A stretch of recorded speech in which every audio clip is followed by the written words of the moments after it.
Kasus hari ini, informasi terkini, semua akan tersaji di satu acara pasti. Ngobrol asik di beranda, ngobrol seru di beranda, inovatif dan terbuka, adat-adat dan budaya, beranda untuk kita semua.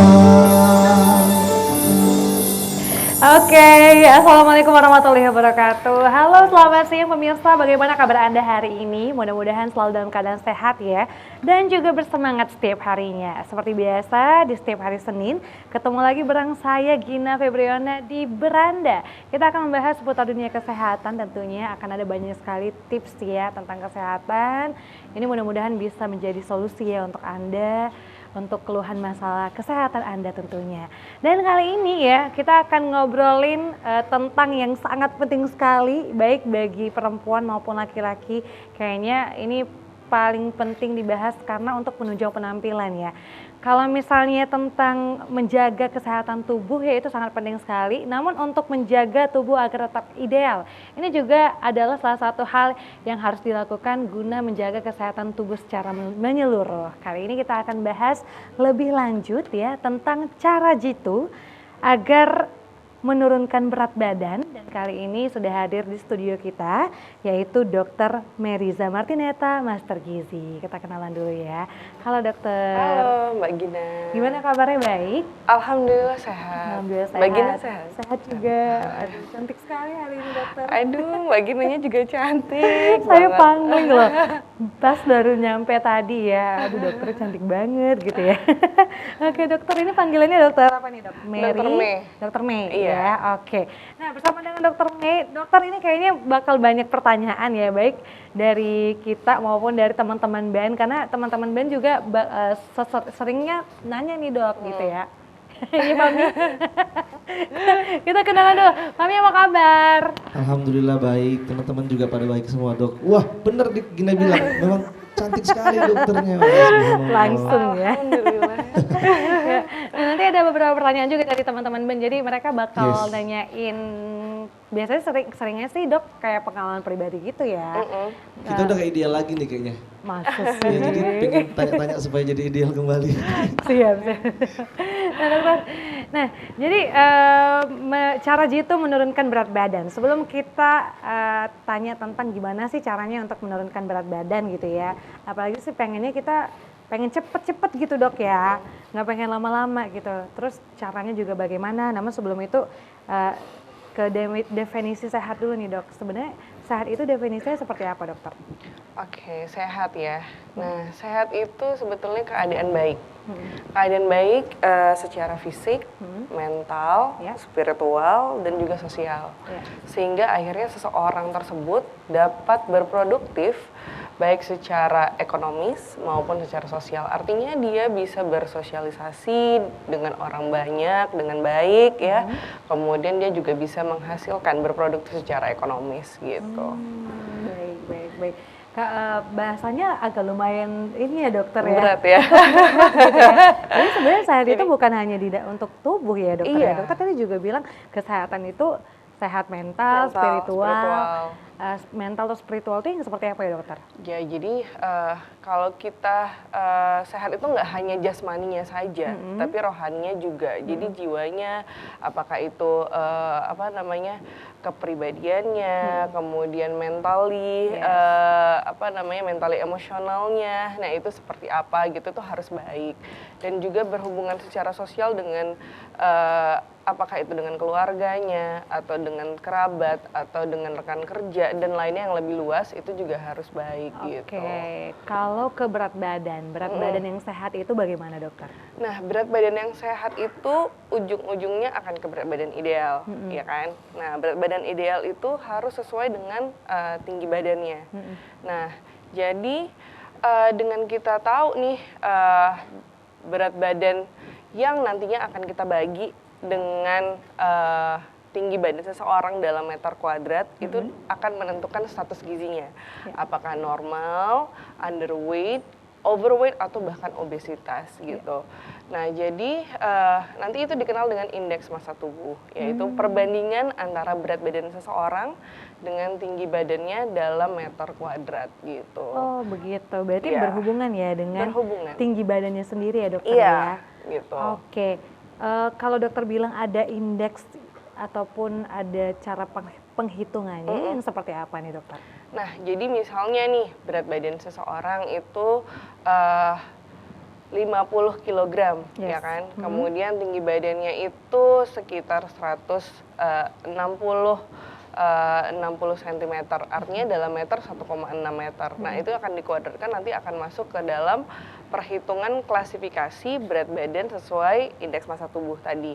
Nah, yang disebut dengan normal jika indeks massa tubuhnya itu berada di rentang 18,5 sampai 22,9. Nah, di bawah 18,5 itu artinya seseorang tersebut underweight. Artinya status gizinya itu kurang gitu. Nah, kalau lebih dari 23 itu overweight. Overweight ini juga ada yang berisiko, ada yang obesitas gitu. Nah, kalau yang berisiko itu di 23 sampai 24,9. Obesitas itu terbagi lagi ada dua. Obesitas 1, grade 1 itu jika 25 sampai 29,9 dan obes 2 dikatakan lebih sama dengan 30. Itu sesuai klasifikasi berat badan berdasarkan WHO untuk Asia Pasifik. Berbeda nih untuk yang WHO secara generally dengan yang WHO Asia Pasifik. Karena secara porsi tubuhnya antara orang Asia dengan orang Eropa itu berbeda gitu. Oke dokter, nah itu untuk indeksnya ya dokter ya, indeks massa tubuh tadi Iya, namanya ya dokter ya. Namun mungkin termasuk saya maupun pemirsa mungkin ada yang banyak kurang mengerti ya dokter untuk penghitungan dari indeks massa tubuh. Kalau misalnya kita ngobrolin soal berat badannya langsung nih dokter, untuk tinggi badan dari misalnya 155 sampai 160 misalnya berat badannya dari 55 sampai 60 saja, lalu yang 160 ke atas dari segini sampai segini. Kira-kira dokter bisa jelasin seperti itu nggak dokter? Oke. Nah, kalau itu cara perhitungannya gampang banget, Mbak. Jadi tinggi badannya dalam sentimeter itu dikurangin 100.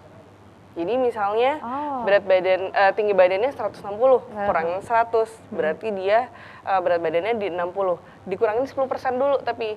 Nah, jadi berarti berat badannya itu sekitar 54 kilo, itulah normalnya. Oh begitu, gitu.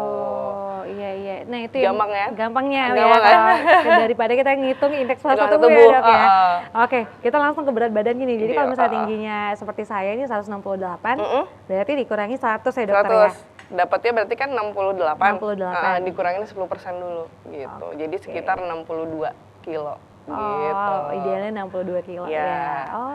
Oke. Apakah Mbak Gina termasuk 62 kilo 62 enggak kilo? ya? Atau lebih ya? Kayaknya jadi PR juga nih ya untuk kita Iya. ya, untuk bisa menghitung berat badan kita ideal. juga ya, Iya. ideal ya, supaya itu tadi kalau dokter bilang ya, berhubungan dengan kesehatan kita ya untuk berat badan ini ya dokter ya. Nah, apa saja sih masalah yang bisa ditimbulkan dari berat badan dokter? Banyak ya. Jadi kalau ujung awalnya itu menjadi penyakit tidak menular yang sekarang heboh di Germas ya, gerakan masyarakat sehat dari Kemenkes ya, itu PTM, penyakit tidak menular. Ada penyakit menular, ada penyakit tidak menular. Apa tuh penyakit Ya tidak kan? menular dulu ya dok? Ya, penyakit tidak menular. Kalau penyakit menular kita hubungannya sama infeksi, kita nggak usah ngebahas. Nah, sekarang kan untuk berat badan sendiri dia hubungannya sama penyakit tidak menular. Penyakit tidak menular itu kalau obesitas itu dibiarkan, ya berat badan atau status gizinya itu berlebih dibiarkan, akhirnya nanti akan berefek ke terjadinya resistensi insulin yang ujungnya bisa menjadi diabetes. Ya kan, diabetes, kencing manis atau sakit gula ya. Kemudian bisa juga terjadi kadar kolesterol di dalam tubuhnya tidak bagus atau kalau medisnya kita kenal dengan dislipidemia. Gitu. Kemudian ujung-ujungnya nanti bisa banyak lah komplikasinya. Namanya pembuluh darah itu berada di seluruh tubuh, ya kan? Nah, kalau sudah terjadi diabetes, sudah terjadi dislipidemia, bisa terjadi sumbatan di pembuluh darah di mana-mana, ya kan? Di mana-mana, ada di jantung, ada di otak, ya kan? Kalau di jantung nanti jadi serangan jantung, kalau di otak jadi stroke, ya kan? Kalau udah serangan dan lain sebagainya yang nanti akan bisa kompleks yang menjadi penyakit tidak menular itu gitu. Berarti sebenarnya sih berat badan yang nggak ideal ataupun masalah-masalah tubuh ya yang terjadi akibat berat badan ini bisa menyebabkan penyakit apapun di seluruh tubuh kita ya dokter ya? Iya, benar. Gitu. Perlu diwaspadai juga ternyata ya. Perlu dong. Kebanyakan orang kayaknya nggak aware gitu enjoy sama aja berat ya badan, dengan enjoy berat aja. badannya ya. Ya udah yang penting kamu percaya diri. Kalau kamu percaya diri ya kamu tetap ya bagus gitu ya dokter ya. Apalagi ada ini ya, ada quotes-quotes zaman dulu, ingat nggak, big is beautiful, ya kan? Ternyata big is beautiful, oke, mungkin beautiful secara kesehatan dari mentalinya ya. Tapi ternyata secara physically belum tentu. Jadi belum tentu dia healthy, ya kan? Gitu. Oh iya benar ya dokter ya, mungkin itu lebih ke kesehatan mental ya, kayak harus menerima keadaan tubuh kita, mau seperti apapun, tapi memang kita juga harus peduli tentang kesehatan tubuh kita, nggak hanya mental aja ya dokter ya. Oke, saya baru paham ya sekarang ya. Nah jadi ini nih yang akan kita bahas nih ya, gimana sih cara menurunkan berat badan, tapi sebelum itu tadi dokter bilang ada penyakit-penyakit menular juga ya yang disebabkan dari berat badan ya? Oh enggak. Penyakit menular kita itu yang lain gitu ya? Hubungannya sama infeksi, apakah itu gitu ya? apakah itu infeksi bakteri, infeksi jamur, virus dan lain yang sekarang lagi COVID ya kan gitu. Nah itu kita sebutnya dengan penyakit menular. Ya. Tapi kalau penyakit tidak menular itu tadi diabetes, jantung dan lainnya. Tapi hati-hati juga dengan orang yang menderita diabetes. Kenapa? Kenapa dok? Ujung-ujungnya diabetes tersebut akan membuat sistem imun seseorang itu akan turun. Kalau sistem imunnya turun, akhirnya apa? Gampang terinfeksi, ya kan? Gitu, Mbak Gina. Oke, siap dokter ya. Kalau begitu kita akan bahas setelah yang satu ini ya. Untuk pemirsa jangan kemana-mana, tetap di Beranda. Oke pemirsa, kita masih di Beranda dan kita masih membahas tentang cara jitu untuk menurunkan berat badan ya, dimana masih bersama dengan Dokter May di sini yang tadi sudah menjelaskannya bahwasannya berat badan itu sangat berhubungan sekali dengan kesehatan tubuh kita ya. Jadi ini memang harus benar-benar kita jaga ya berat badan yang ideal. Lalu gimana sih dokter caranya menurunkan berat badan ini? Kayaknya susah banget ya nurunin berat badan gitu ya. Apalagi sekarang tuh kayak banyak yang instan gitu ya. Jadi pengen cepet-cepet gitu atau udah banyak yang dilakuin, udah nurunin porsi makan, tapi kok susah juga ya nggak turun-turun nih berat badannya. Mungkin ini jadi keluhan bagi masyarakat juga ya ataupun pemirsa ya dokter ya. Sebenarnya gimana sih cara agar BB kita ideal dokter? Nah jadi pertama itu kita harus paham dulu energi itu kan ujungannya sama kalori ya. Mungkin Mbak Gina paham ya kalori ya kan. Nah itu ada keseimbangannya. Yang masuk dengan yang keluar, jadi harus seimbang gitu. Nah, ketika kita mau menjaga berat badan ideal, artinya yang input dan yang outputnya harus sama gitu. Nah, tapi ketika kita mau menaikkan berat badan, artinya inputnya harus lebih besar daripada outputnya. Gitu juga dengan penurunan berat badan, outputnya harus lebih besar daripada inputnya. Inputnya dari mana? Dari makanan, ya kan? Mostly dari makanan. Biasanya makanan yang zat nutrisinya kita kenalnya dengan makronutrien. Makronutrien itu apa aja?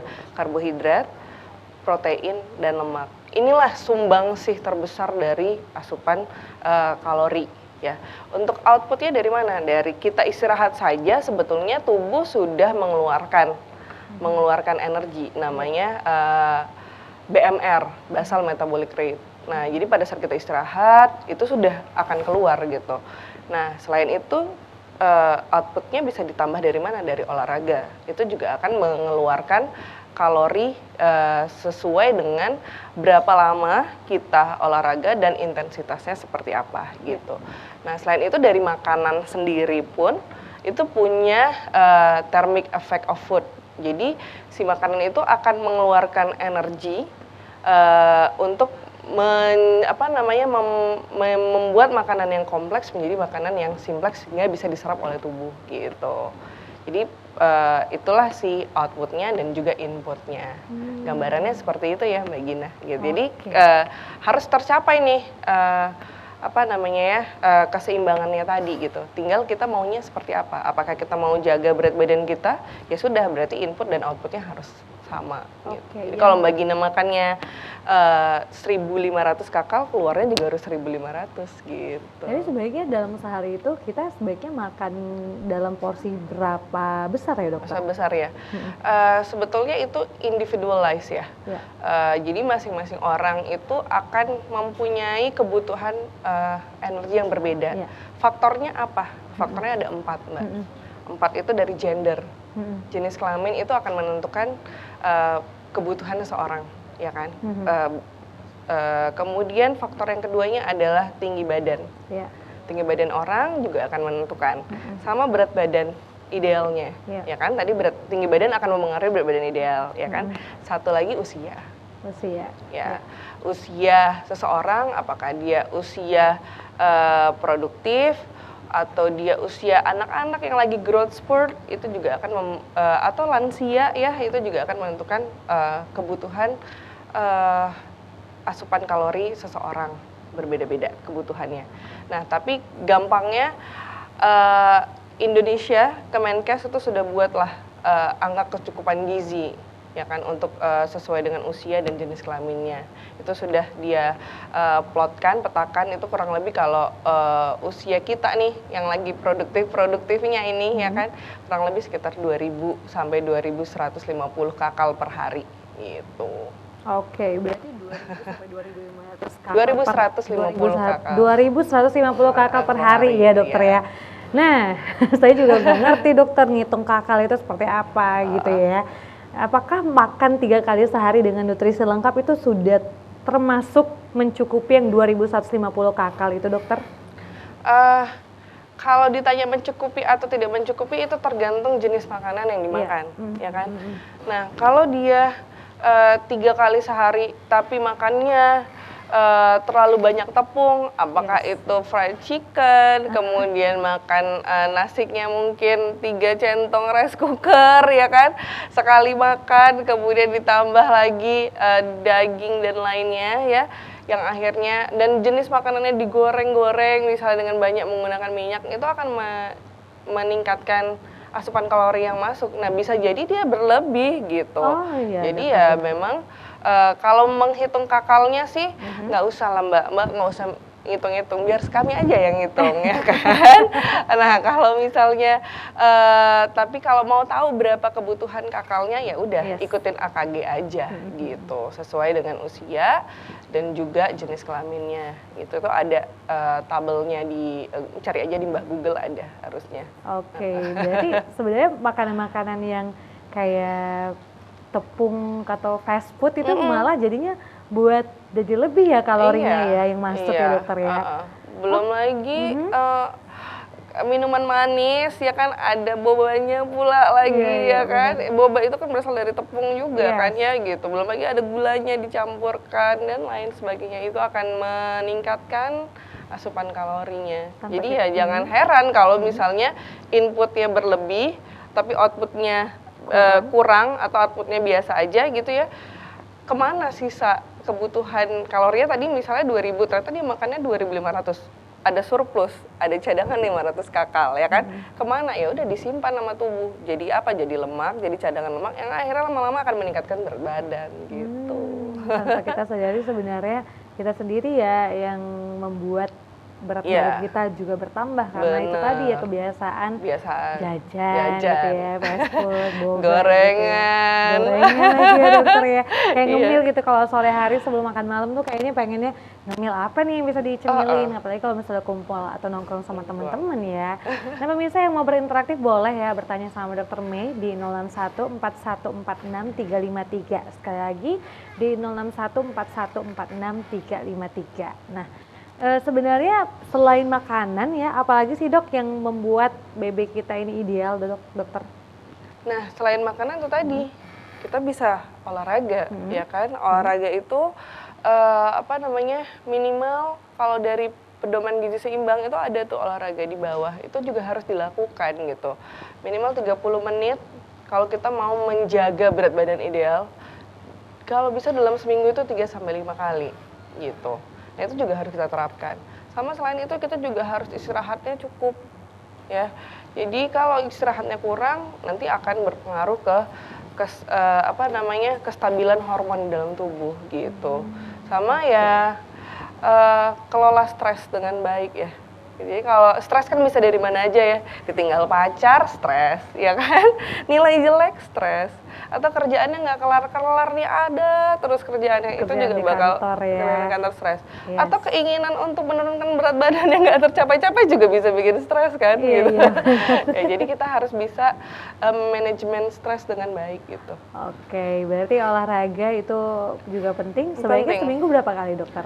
Kalau dari pedoman gizi seimbang 3-5 kali dalam 3-5 seminggu. kali sehari dalam seminggu berapa jam, Dok? Minimal 30 menit, minimal 30 menit. Minimal 30 menit ya. Tapi untuk menjaga berat badan ideal ya. Kalau untuk menurunkan berat badan berbeda intensitas waktu olahraganya gitu. Oke, tapi dulu kan saya lebih kurus ya dokter ya dibandingin sekarang gitu ya. Nah dulu tuh juga sering banyak sekali orang-orang yang ngomong sama saya kalau saya olahraga tuh ya, aduh ngapain sih olahraga, padahal udah kurus loh, mau ngapain lagi olahraga, ntar tambah kurus loh. Sebenarnya itu mitos ya dokter ya? Ya bisa dibilang mitos lah ya Mbak ya. Ya itu tadi balik lagi ke keseimbangan gizi input dan output kalori tadi gitu. Ya kalau misalnya kita makannya banyak ya kan, tapi kita seimbangkan dengan keluarnya yang banyak juga, ya insya Allah akan tercapai lah si equilibrium itu keseimbangan kalori tersebut gitu. Iya, kadang banyak yang orang-orang yang badannya kurus ya dokter ya, nggak ideal gitu ya, takut untuk berolahraga karena takut makin kurus gitu dok ya. Padahal sebenarnya baik ya untuk berarti olahraga bisa menaikkan atau menurunkan berat badan ya dok? Bisa dong, iya. Jadi kan ya tinggal kalau misalnya dia mau naikkan berat badan, asupannya juga dia harus tambah, jangan asupannya biasa aja ya kan. Tapi kalau dia mau nurunin berat badan, asupannya diturunin, olahraganya dinaikkan lagi. Dinaikin lagi intensitas dan juga jamnya ya dokter jamnya, ya. Bener. Sebenarnya kalau menurut penjelasan dokter ya pemirsa ya gampang sih ya untuk buat berat badan ideal ya. Gampang. Makanan, olahraga, stres sama jangan begadang ya, tidur yang cukup gitu ya. Tapi susah dong. Motivasinya loh, niat dalam hatinya harus gitu. Tuh, dok? Ya harus sungguh-sungguh ya yang pertama, ya kan. Terus komitmen, ya kan. Sama kalau bisa support sistemnya juga mendukung gitu. Jangan nanti kita udah mau olahraga kayak Mbak Gina ceritain, "Alah ngapain olahraga gini? Alah kamu udah bagus kok gendut gitu ya. Nggak usah lah turunin udah cantik gitu." Ya itu tadi support sistemnya itu harus mendukung gitu. Ya gemoy aja nggak apa-apa gitu kan. Soalnya zamannya gemoy gitu ya. Oke pemirsa, kita akan lanjutin lagi pembicaraan kita bersama dengan Dr. May di sini. Sekali lagi setelah ini kalau yang mau berinteraktif, mau telepon kita silahkan di 061414633. Jangan kemana-mana, tetap di Beranda. Ya, terima kasih untuk Anda yang masih setia bersama kita di Beranda ya. Kita masih bahas tentang cara jitu menurunkan berat badan. Dokter udah kasih tahu tadi ya gimana sih caranya untuk menurunkan berat badan dengan makanan yang dijaga ya dokter ya. Kemudian olahraga, pola tidur dan juga kelola stres ya. Nah, untuk pemirsa yang mau bertanya tentang pengalaman pribadinya ataupun yang lainnya silakan di 06141463353. Nah, saya mau tanya lagi nih sama dokter nih. Dokter sekarang kan zamannya banyak sekali ya pendukung kita untuk menurunkan berat badan ya. Pendukungnya mungkin bisa jadi dari obat kayak pil gitu ya, kemudian dari minuman serbuk gitu yang kayak kita minum setiap pagi ataupun setiap malam, nanti 10 hari turun misalnya 5 kilo gitu ya, seminggu turunnya 3 kilogram. Nah gimana sih menurut dokter dengan fenomena yang sekarang sering kita lihat ini dokter? Nah sebetulnya ya kalau promosi itu ya harus kita saring juga ya, ada yang baik, ada yang enggak gitu. Nah sebetulnya kalau untuk diet sendiri ya untuk menurunkan berat badan tadi bisa diet sama bisa olahraga ya. Nah itu individualize sih Mbak gitu. Jadi masing-masing orang itu akan punya treatment atau pola yang berbeda gitu. Nggak bisa kita samain. Ada satu artis punya pola dietnya seperti ini, ya kan? Belum tentu itu akan berhasil sama kita atau orang lain gitu. Jadi memang harus betul-betul individualisasi gitu. Jadi memang itulah pentingnya kita untuk ketika kita mau program diet, kalau bisa jangan sendiri, berkonsultasilah gitu, apakah dengan dokter umum atau dokter spesialis gitu. Jadi dengan kita dipandu, insya Allah penurunannya akan lebih sehat gitu dibanding ketika kita sendiri. Ya itu tadi pakai pil atau pakai minuman serbuk dan lainnya yang kita juga nggak tahu efek jangka panjangnya seperti apa gitu. Karena kebanyakan sih kita pengennya instan ya dokter ya, nggak pasti pengen lah, lama-lama pengennya cepet ya gitu, kan? pengen cepet gitu ya. Jadi dengan teknik yang bisa menurunkan berat badan dengan cepat gitu ya, kebanyakan orang-orang kan instan tuh. Tapi saya juga banyak melihat nyata sih dokter ya, beberapa teman-teman gitu ya, berat badannya memang turun akibat itu tadi obat-obatan pendukung ataupun minuman-minuman serbuk yang memang cepat gitu ya menurunkan berat badan dia. Apakah itu memberikan efek samping gimana dokter? Pastilah, sesuatu yang masuk ke dalam tubuh kita itu pasti akan memiliki efek samping. Ya obat, istilahnya ya obat yang obat yang dari dokter sekalipun aja akan memiliki efek samping, ya kan? Apakah itu ngantuk dan lainnya. Nah ini apalagi yang dijual bebas gitu, yang kita juga nggak tahu kandungannya apa, ya kan? Kemudian efek ditelitinya gimana untuk efek jangka panjangnya gitu. Jangan sampai akhirnya apa yang masuk ke kita justru malah jadi racun untuk tubuh kita gitu loh, untuk di kemudian harinya. Nah, dokter sendiri pun kalau dengan dia tidak berhasil dan olahraga tidak berhasil, ada juga kita akan meresepkan obat gitu. Ya, tapi itu memang obat yang sudah sesuai dengan evidence base-nya, ada penelitiannya gitu, jangka panjangnya kelihatannya akan seperti apa gitu dengan obat ini. Tapi kita juga nggak sembarang ngasih obat itu gitu, ada kondisi-kondisi tertentu yang memang membutuhkan obat untuk penurunan berat badan. Tapi ada yang kalau tadi kita cerita IMT tadi kan ada klasifikasinya.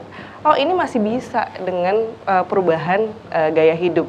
Yang gaya hidup berarti kan hanya diet dan olahraga, ya. Ya udah kita pakai itu dulu gitu.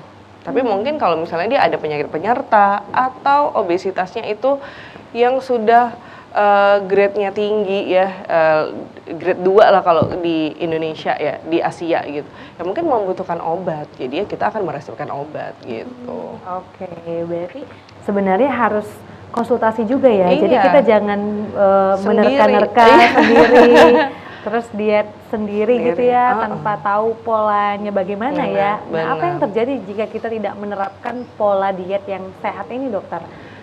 Apakah timbul penyakit yang bisa parah gitu dokter?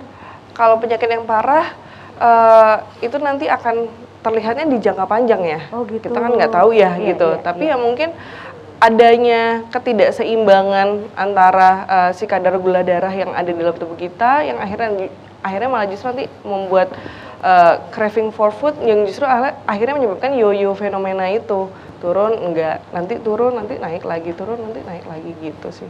Yang paling seringnya tuh itu gitu. Oh, jadi bisa menyebabkan itu ya, cepat turun naik ya, jadi nggak stabil berat badan ya. Oke, saya mau ke Fahmi nih. Fahmi gimana? Ada kesulitan nggak saat menurunkan berat badan? Aduh, ini kalau kita kayak seperti kami ini, Dok. Ya, masalahnya itu ada di perut biasanya ya. Bapak-bapak ID ya? Perut, iya. Perutnya makin besar gitu ya. Jadi saya mau tanya nih ke Ibu dokter nih. Bener nggak kalau minum es itu bisa memicu perut buncit? Minum es. Mitos atau fakta dok? Terus makan di malam hari, lebih tepatnya di atas jam 11, itu juga bisa buat perut jadi makin ngembang ya.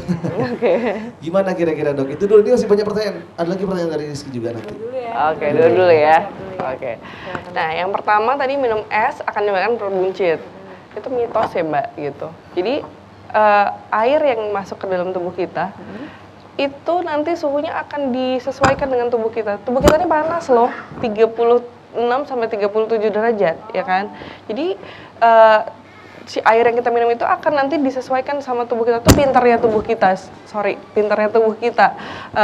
akhirnya jadi airnya itu akan netral gitu. Jadi itu mitos yang menyebabkan minum air dingin akan menyebabkan perbuncian. Berarti nggak apa-apa ya kalau kita minum air es ya dokter ya? Iya. Tapi kalau minum teh manis dingin, gimana dokter siang makan? Teh manis dingin ada gulanya.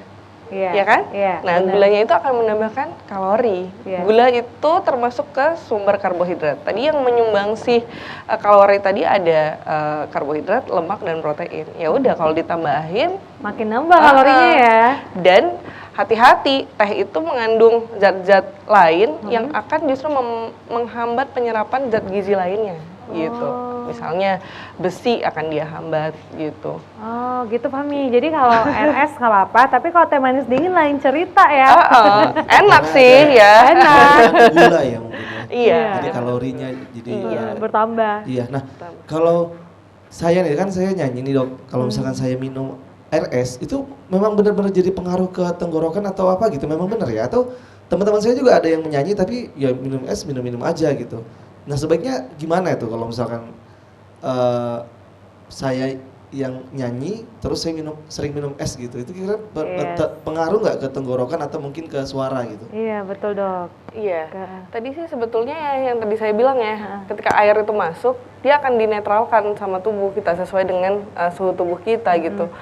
Harusnya sih nggak ada masalah. Mungkin air es yang Mas minum, batu esnya mungkin terkontaminasi dengan bakteri lain. Nah, akhirnya jadi buat radang gitu.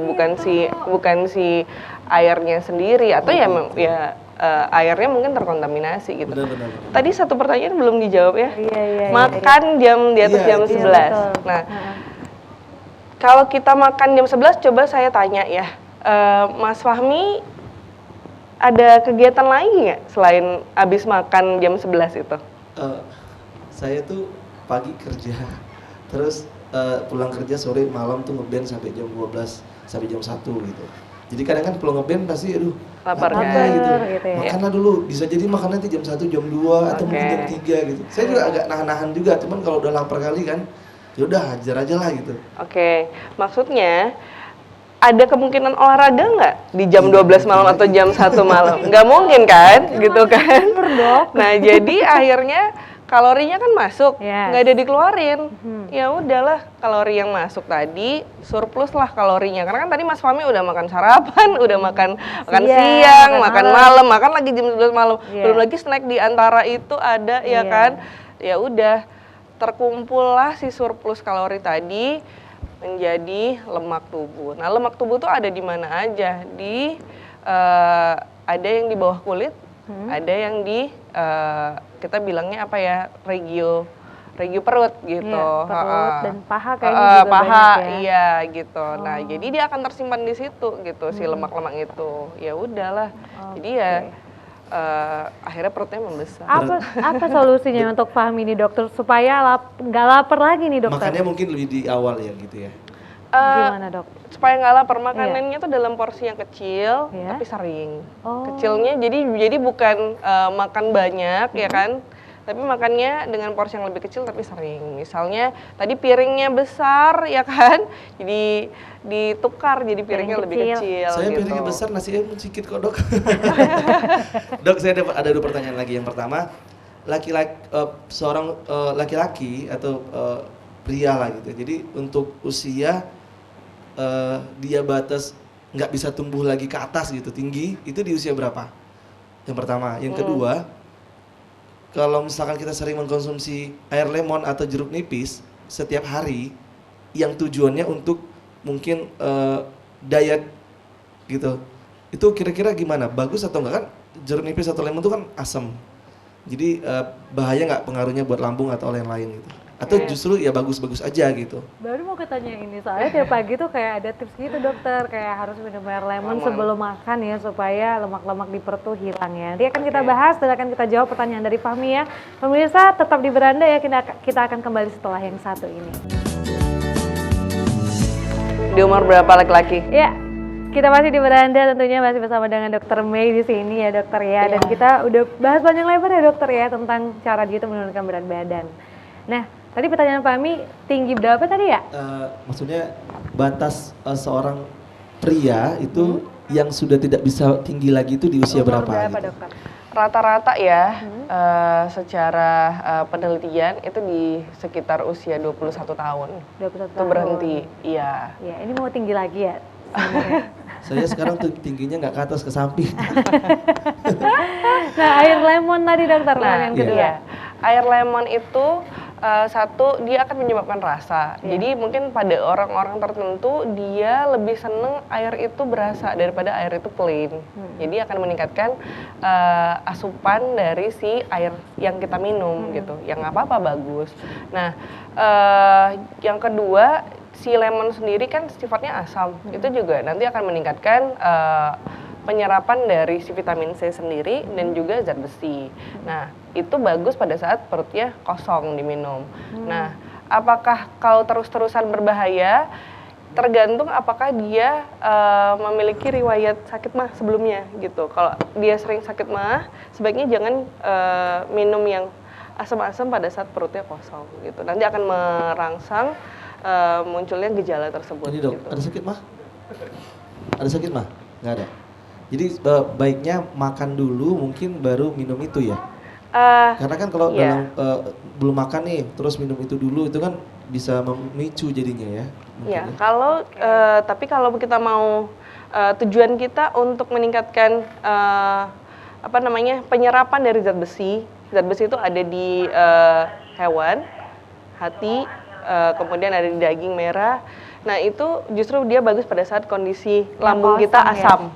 Lambung kita asam, nah, itu dia akan meningkatkan penyerapannya. Penyerapan gitu. ya, berarti bagus ya, tergantung cara minumnya juga ya. Dokter nggak terasa udah 1 jam ya kita bersama ya dokter ya. Mungkin pesan sehat kepada pemirsa terkait tema kita hari ini dokter. Cara singkat gitu. aja dokter. Oke, yang pertama dengan menurunkan asupan kalori sebanyak 500 sampai 1000 kakal per harinya, itu dapat menurunkan 0,5 sampai 1 kilo berat badan per minggu. Wow. Ya, caranya bisa kita awali dengan minum yang banyak sebelum makan dan setelah makan juga kita minum air putih yang banyak. Minum air putih ya, gitu. Nah, jadi akhirnya rasa kenyang akan lebih cepat. Jadi kita makannya jadi lebih sedikit, ya kan?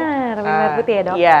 Nah, yang kedua porsi makannya tadi harus kita seimbangkan gitu ya, dengan yang tadinya piringnya besar kita jadikan piringnya lebih kecil, ya kan, dengan kandungan seratnya kita tingkatkan. Serat itu bisa dari sayur, bisa dari buah, dan juga karbohidratnya kita lebih turunin, lemaknya kita turunin, misalnya makan daging ayam tanpa kulitnya itu akan menurunkan lemak yang masuk, ya kan. Nah, kemudian si karbohidratnya bisa kita ganti dengan sumber yang tinggi nih seratnya. Tadi kita harus tingkatkan serat. Ya, misalnya tadinya sukanya beras putih, kita ganti jadi beras merah atau beras hitam. Rasanya nggak enak dong, ya nggak enak karena banyak serat. Tapi dia akan membuat kita kenyangnya lebih lama. Jadi craving for foodnya akan lebih kecil. Kemudian jangan kita menghindari makanan tertentu. Justru kalau kita makin hindari, kita akan craving makanan itu akan lebih banyak, ya kan. Tapi kalau misalnya tadi kita mau makan pizza nih, tadi biasanya kita 1 slice, ya udah dipotong aja jadi 1/4 slice, ya kan. Tapi kan kita tetap makan gitu, jangan enggak sama sekali, ya kan. Terus kalau bisa makan itu berhenti, jangan tunggu kenyang baru berhenti. Tapi ketika rasa laparnya udah nggak ada, ya udah berhenti aja, gitu. Terus olahraga, ya kan? Olahraga, kalau kita mau menurunkan berat badan, tadi kan cara jitu ya, harus olahraganya lebih dari 30 menit. Kalau 30 menit kita mau jaga aja. Tapi kalau kita mau menurunkan lemak-lemak yang ada di perut, di paha dan segala macamnya, harus lebih dari 30 menit. Karena ketika 30 menit lewat, yang dibakar lemak, bukan yang dibakar gula lagi, gitu. Terus istirahat cukup. Istirahat cukup? Ya, istirahat cukup. Jadi dengan istirahat yang cukup, keseimbangan di hormon akan lebih bagus sehingga nafsu makan kita akan tidak meningkat gitu ya, akan biasa aja gitu. Tapi kalau kita istirahatnya kurang, maka hormon grelin akan naik, akhirnya kita jadi nafsu makannya jadi banyak. Sama satu lagi, kelola stres dengan baik. Oke, baik. Terima kasih Dokter Feriza Martinez Atas Gini sudah bersama kita kali ini untuk memberikan tips dan trik bagaimana cara jitu menurunkan berat badan. Terima kasih dokter dan terima kasih untuk pemirsa yang sudah menyaksikan Beranda. Sehat selalu, mudah-mudahan setelah ini bisa ideal ya berat badannya ya. Dan terus saksikan Beranda setiap hari Senin jam 2 siang akan ada informasi seputar kesehatan untuk Anda semua. Saya Gina Febiona pamit undur diri. Selamat sore dan sampai jumpa.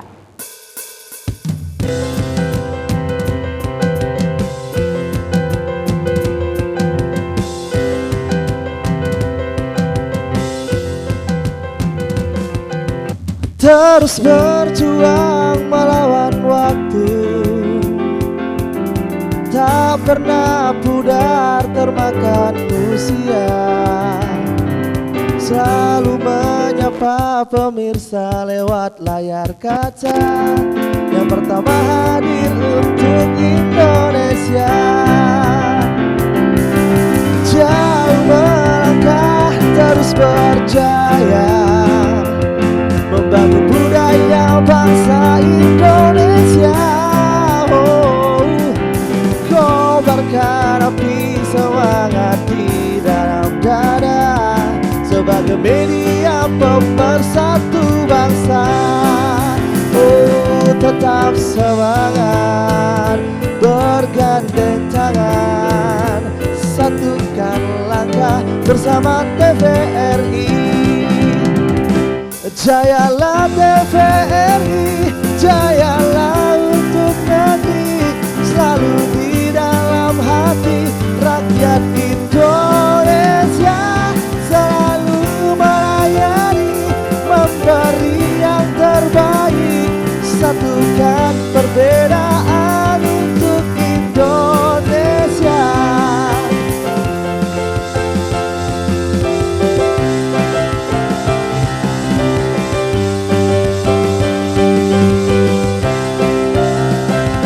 Jayalah TVRI, jayalah untuk negeri, selalu di dalam hati rakyat Indonesia.